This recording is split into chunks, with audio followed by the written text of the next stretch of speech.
Fans in Bonifacio Global City were left in awe as SB19 leader Pablo took everyone by surprise with an impromptu busking performance.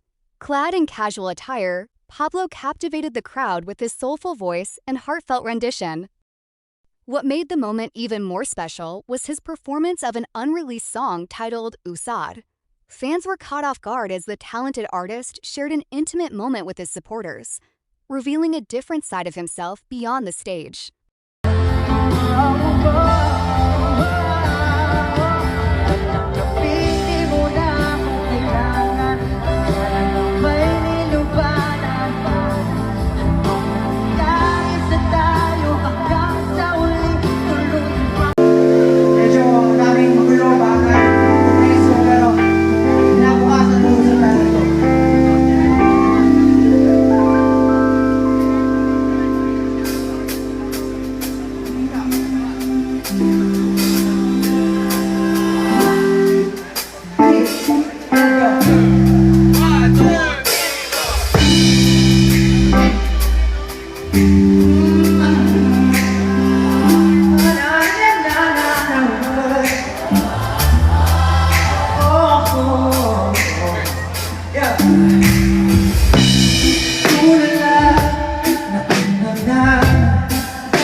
Simulan lang